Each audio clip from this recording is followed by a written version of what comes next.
The way we talk about AI is continuously shifting. We started with, should we use AI?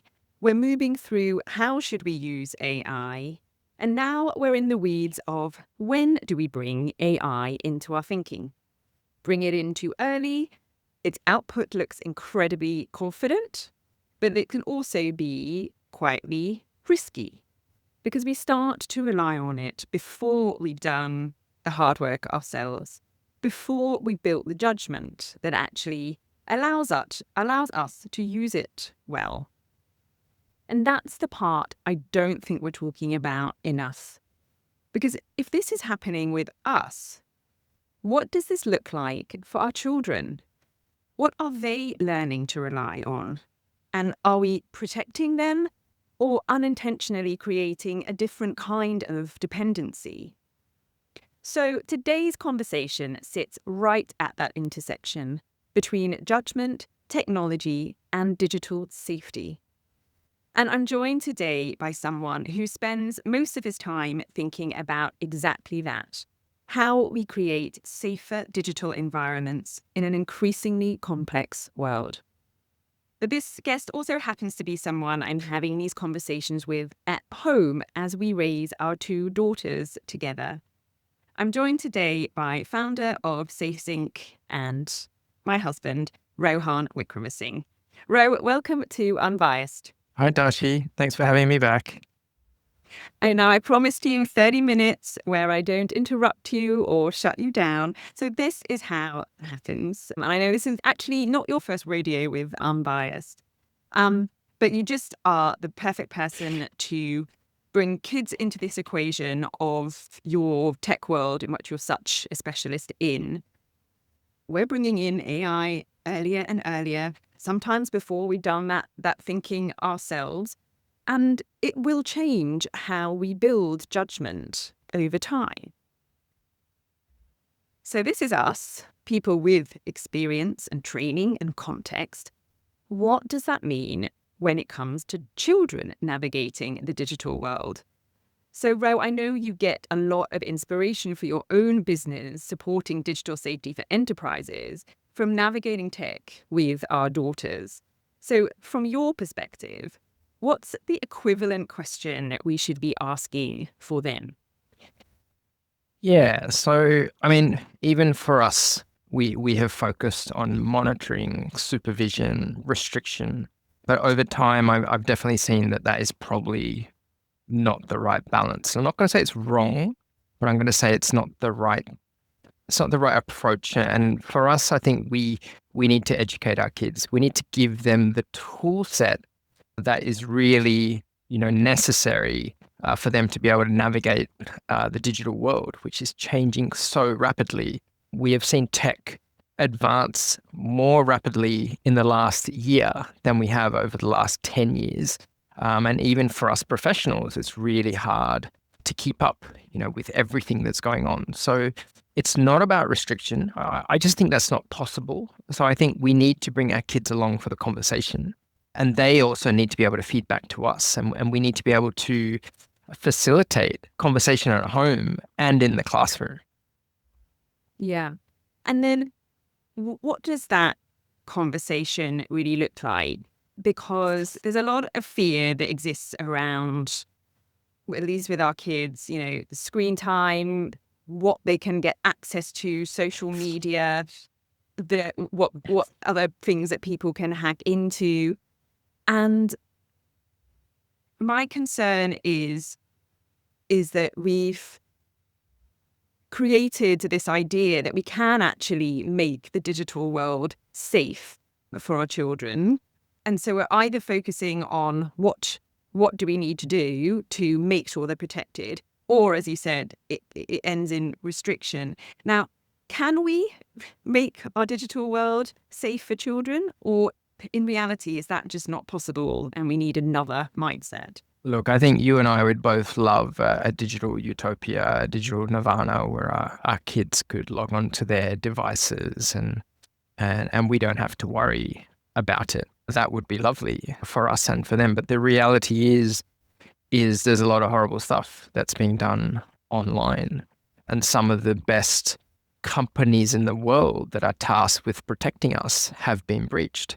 So, the reality is we need to teach them, we need to educate them in the same way we tell a child, you don't cross a road unless the green man is there. So we need to give them the knowledge and the skills and the practice to be able to deploy that in the same way, as they would in the real world, in the digital world. And the reality is they will probably come across something bad, horrible, whether it's pornography, whether it's, someone trying to solicit them online. That will probably happen. I expect it to happen. And from my perspective, it's about teaching them how to react to that. And I think that is the most important skill set that we can give them. Because if we restrict it, then we focus on the restriction. We don't focus on what happens if that restriction is breached. What happens if someone does get through to our child or even to us and compromises something in our digital ecosystem, whether it be our banking systems, our money, our privacy. There's a whole bunch of things. There's just too many things to protect. We can be better and we can be very good at how we do it, but it only takes one, right? It only takes one incident for something to go bad. And we need to expose them to that, because that is the real world and that is the digital world, and it's getting more complex. And some places it's getting more horrible as well. But we need to expose them to that so they know it's there, and we need to show them, what to do. And I think we need to have that conversation. And with our kids, especially with the older one, I'm having those conversations. I'm not exposing everything to her in one hit, but I'm telling her, these are things that I have seen. I see it in my work. And I have the conversation with her to go, right, this is something I've seen. What do you think?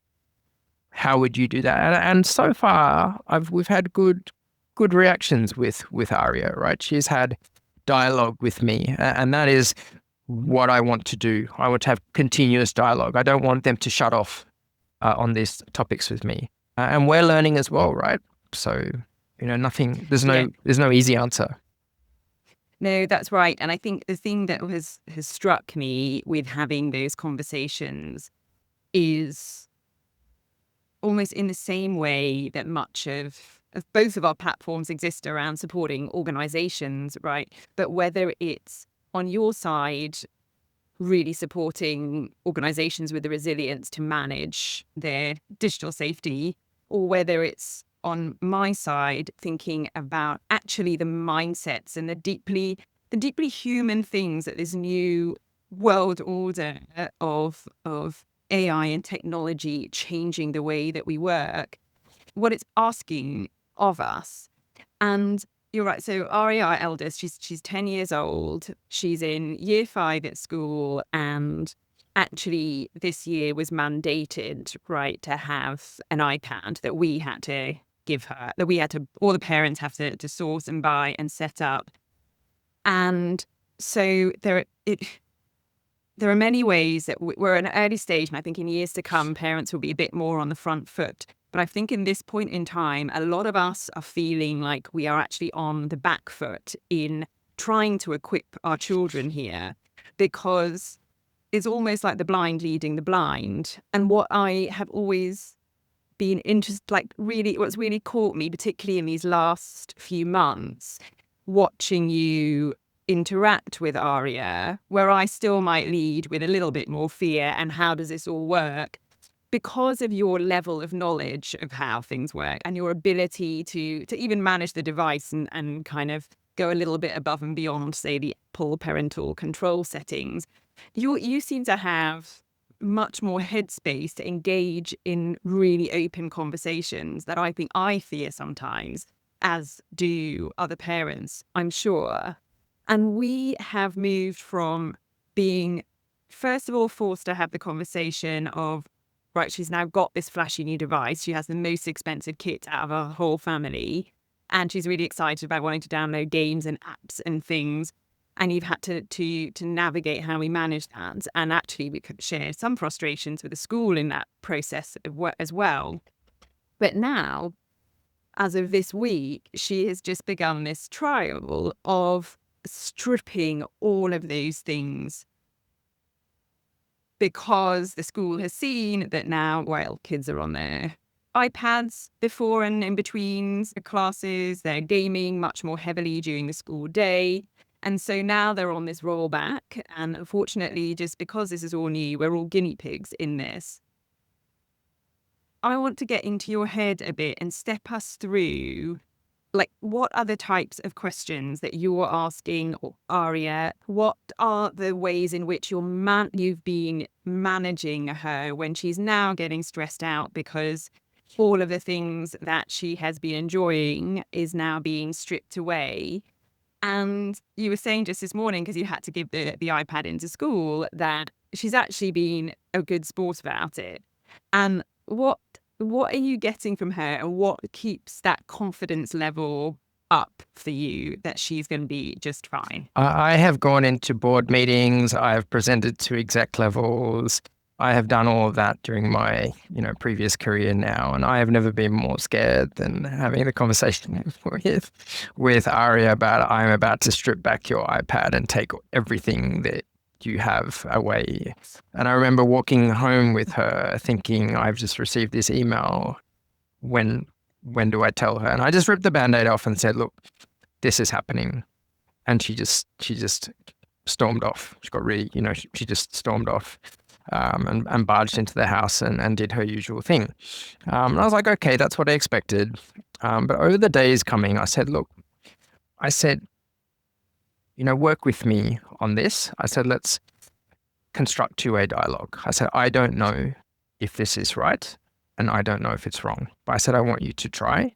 I said, we're doing this because we see the benefits of just having this device for your education only, right? And not to have distractions like third-party games and all these other, bits and pieces of software that they download even when they're at school. And there are certain capabilities that parental control gets through the Apple device, and the false sense of security is, okay, that allows parents to manage that. But what we see is if there are ways to circumvent those controls. One, a lot of parents without the capability are not going to be aware of that. And two, we also have, there is a human, we use the word human in the loop vulnerability, right? And it's happened to me. If I'm in a meeting or I'm doing something, Aria sends through an approval request to do something. I haven't even read it. I'll just go, yep, approve, approve, approve. And we see that in the workplace as well. So it was continuous dialogue to go, look, we're going to do these things because we feel, first, we want to educate you on cybersecurity. Well, I've reframed it under the SafeSync banner of digital safety so people can understand that. And digital safety is how do we stay safe when we go online? And I use the analogy of crossing the road, right? How do we educate you to go online and to be as responsible and safe as possible? And that's kind of the mission statement for the company. And I'm having that conversation with her to go, I want to keep you safe online. Do you understand that? She's like, oh, okay, I get it. And today I was like, what are the things that are so valuable to you that I'm taking away from you? Tell me. And she's like, oh, the games. And I was like, okay, we can solve that, right? You've got a Nintendo at home. It's closed circuit. You can do those things, right? We got that for your birthday. And she was like, okay, fair point. And what about my photos? Okay, I've backed up your photos. You've got access to your photos. I've triple checked it's all there. So everything she has, her drawing software's on your iPad. I said, it's all there, right? But we always agreed this device is for school. And she's like, okay, fair. And I said, look, let's try it. If you hate it, tell me, right? Tell me why you hate it. Why is it so bad? Right? Is it because your other friends aren't doing it? Is it because your friends have games that they can do? There's a whole psychology to this as well. It's not just about the device and restriction. Is she going to fit into a school group? Is she going to feel left out? Is she going to be bored? Like there's all these human elements that we need to take into account.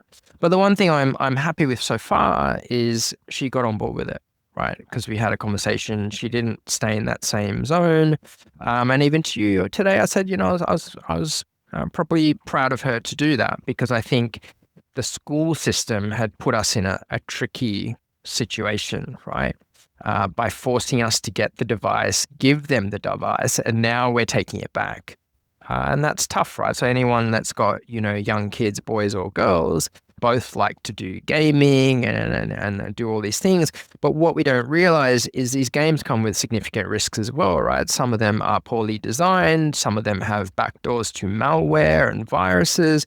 And we have a false sense of security to go, we downloaded it from the Apple Store. Apple must have checked it. It must be fine, must be great. And most of these games come with advertisements that are not suitable for our kids, right? And they come with clickbait, which they click on and they go external. And that continues. And this creates the danger for them. So I'm not saying that this is the right initiative, but it is an initiative that is taken by the school. So I support that. And we've gotten on board with it. And we'll see how it goes. That's all I can say right now.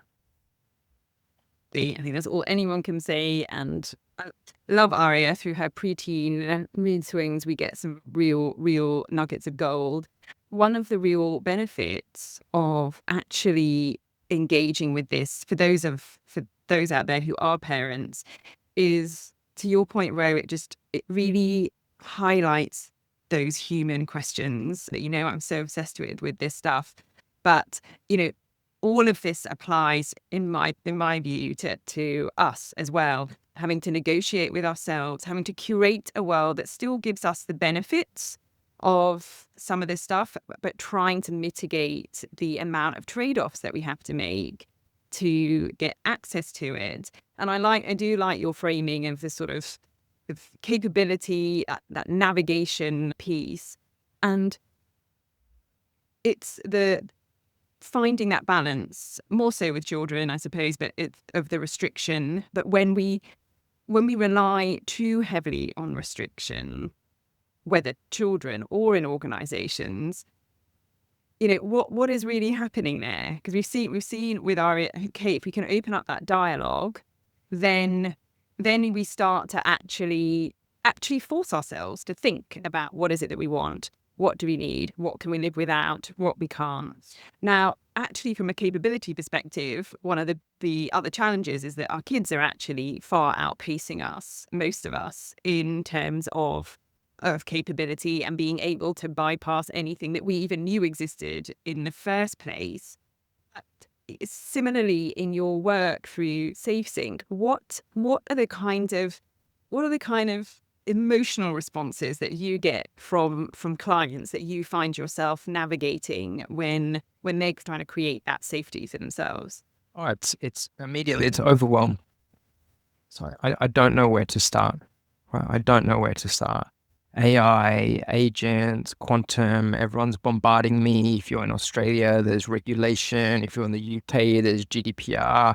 We just did some work on the EU AI Act. There's just so much overwhelm now in terms of where do I start in terms of protection?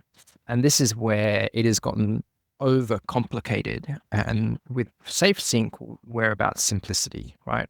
Step right back and go, right, what is it that we have? What is it we're trying to do? What is our objective? What is our overall objective, whether it is as an individual, whether it is as a business? It's the same thing. Those objectives are linked to processes in terms of how we get to those objectives. And then each of those processes comes with some form of risk, right? So I talk about crossing the road, right? Our process is, we walk out the gate, we walk up to the green man, we press the button, we wait. It goes green, we walk across. Those are processes. Our risk mitigators are, we've waited for the green man, there are traffic lights, we check left and right. It's the same thing. And I have a lot of arguments with many people about why process is important.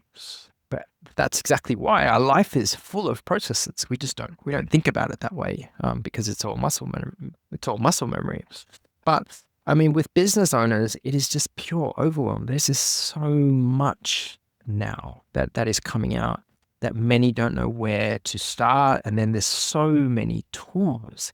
There are so many businesses that are pitching their ideas, their tools, and everyone is pitching the silver bullet when so much of it is around psychology and humans. Until we are a fully robotic workforce, which most of us aren't, there will be some form of human psychology involved in how we make decisions, how we involve technology, how we supervise technology, how we continue to supervise other staff. The same relates to children, right? In school, the schooling system. The schooling system is using EdTech. How are they using EdTech and rolling that out? How are they keeping it safe? How are they ensuring that it doesn't get compromised? All the same conversations. And we can talk enterprise or we can talk individuals, right? To me, it doesn't really matter because the foundational principles are still the same. Think, like you say, it hits you on all levels, because I know as a consumer, notwithstanding everything I know about tech, being a tech lawyer of all things, do I read everyone's do I scroll through privacy policies and T's and C's before you click accept on something? When I go to buy a product or a digital product, or I'm registering for something, I don't have much to go on beyond what that company is promising me that they're doing about security. And then I'm just kind of delegating and hiving off that responsibility. So as consumers, just as individuals, what should we be thinking about when it comes to online safety, and how should it interact with our rapid adoption of everything under the sun that's designed and marketed at us to make our lives easier? So I think this comes back to we all have a responsibility to protect ourselves and to protect our families and to level up and educate ourselves. We need to have the armor, we need to have the tools and the weaponry to be able to protect ourselves individually. And we need to do the same for our kids. I'm a little bit of a pessimist. I assume basically that all our data is out there, right? I don't think, our third parties, I think when you give something to somebody else, you are relying on them to look after it 100% of the time. That is just not happening. We are seeing that time and time again through massive breaches that are happening with some of the biggest companies in the world, right? So chances are your passport details are out there, your ID is out there, your address details. And and that stuff is available on the dark web. I've seen it myself through forums, right? So, we've joined up with some of the cyber researchers here who go into dark web forums. This sort of stuff is being sold online. CBA ID numbers, many banking IDs, individual credit cards, all of that stuff. So you need to assume it's out there. I assume that. And the next step is, how do I protect myself as well as I can? At home, how do I secure my home network, right? Am I changing my passwords? At home, I talk about us using a password vault and rotating our passwords. I tell you all the time, are we using Bitwarden, right? Use the vault. Then someone else will yell at me and go, oh, the vault, it's a single password to master password. But then I'll go, well, what's your password? And what do you do with it? Oh, I just added an extra number to the same password I use. So, well, psychology. And now with AI, adversaries are automating all the potential scenarios on you and what you might do. So they will study you through all your data bits and pieces that you have online. They pull it all in. They run it through an AI engine. They go, does she likes shoes, or she likes this particular handbag, so she must have a password that is something to do with that. Or I like cars, so I must have a password around that. Or we have 2 kids, password must be around our kids' names plus hash 1234. Psychology, they study, and now AI engines are designed to study us. And they're doing password spray attacks by the millions with AI. And it only takes 1 or 2 to crack. And the numbers are quite horrifying, actually, as to how many people are still using password as password, right? So the research. So now you have to assume we're all under attack, right? We've just seen one of the largest edtech platforms get compromised recently. So students, teachers, and anything linked to them all leaked onto the dark web, right?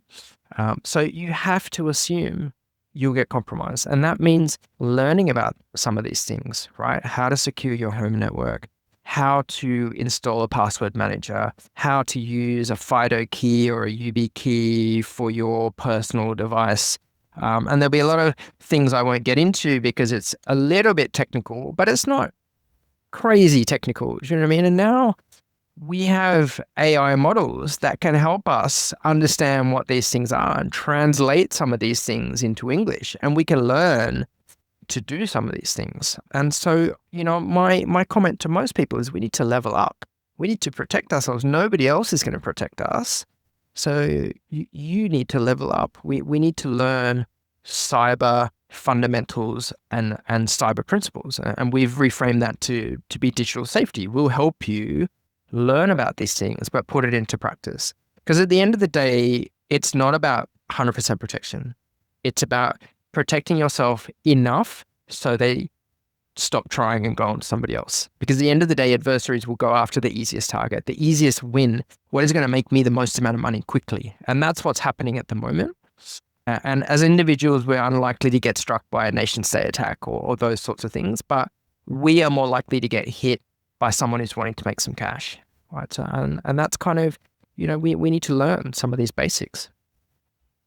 Yeah, yeah, it does feel like we need to kind of redefine digital literacy these days, because I think a lot of the things that you touched on, I just don't think most of us think about asking those questions in our day to day. We're still just, and in some ways, I feel like we've been almost distracted by AI and the benefit piece. So instead of thinking about those underlying layers, we're just like, how do I create an agent? How do I use ChatGPT? How do I do the things without actually, and equal measures, thinking, how am I protecting myself along each And look, side? that's brilliant. That's super. We should be thinking about AI, and we should be thinking about how to use it and to be productive and to help us think and all of those things.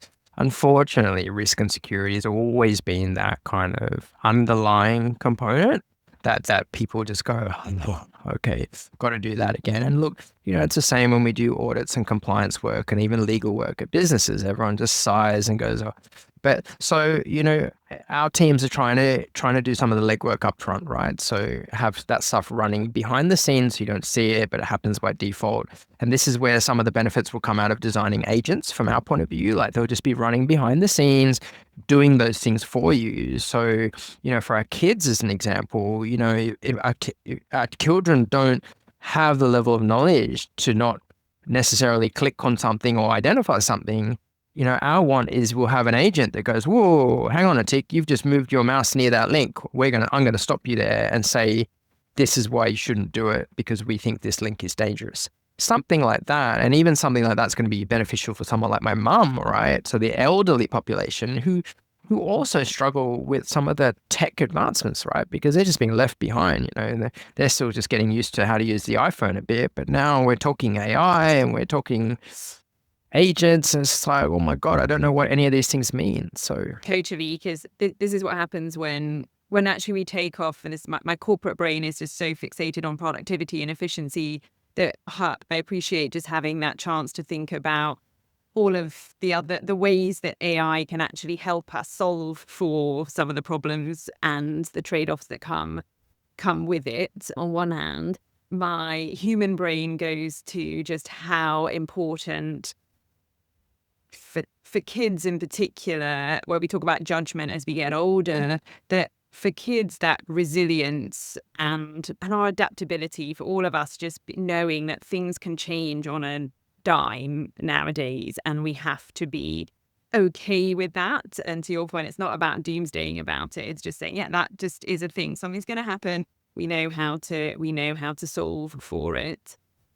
And I suppose if we zoom for you, Ro, like what, like, or looking forward, what does a truly like digitally safe world actually look like? I think it comes about being aware. So having the academic knowledge, but also you've been trained, you're battle ready, right? You're ready to go into the world. You're able to know what to do, in different situations. I think for me, that's what a digitally secure world looks like, where people are just better skilled, right? We're going to have cyber attacks. You're going to have cyber compromise. People are going to lose money. Businesses are going to lose money. But it's about the response. I don't think many of us know what to do when something happens, right? We all panic. Even businesses panic. The good ones, they're ready for it, right? Because they've done simulations, they've done trainings, they know what to do. Only yesterday, I think another business paid a ransom because their systems were shut down, or encrypted, so they couldn't get any of the information.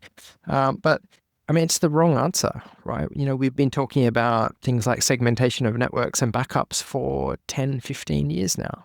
Yet people are not, businesses are still not doing it because they're like, oh, it's not going to happen to me, right? So businesses that get subject to a ransomware, it might be 1 in 100 or 1,000, but if it happens to you, it ruins your business. And if you're paying the ransom, the attacker's like, oh, these guys are mugs. Let's attack them again and steal more money. That's generally what happens. So it's about just being better educated, better aware, better trained, right? And training now is not about doing something online, a paper-based thing. It's about actually doing it. So, the one thing we are preaching a lot of is simulation, real life simulation testing. And we should be doing that with our kids as well, right? We need to see how they'll react when something bad happens. And we should be putting them in virtual classrooms to do that. And if I think about, good ways to use tech, that's one way. Ed tech, you can put them in VR goggles and put them in scenarios where they have to react to adverse scenarios in a safe space, right? Then we start rewiring their brain to know how to do these things, not to panic, right? And that's what I see as being, a digitally secure place.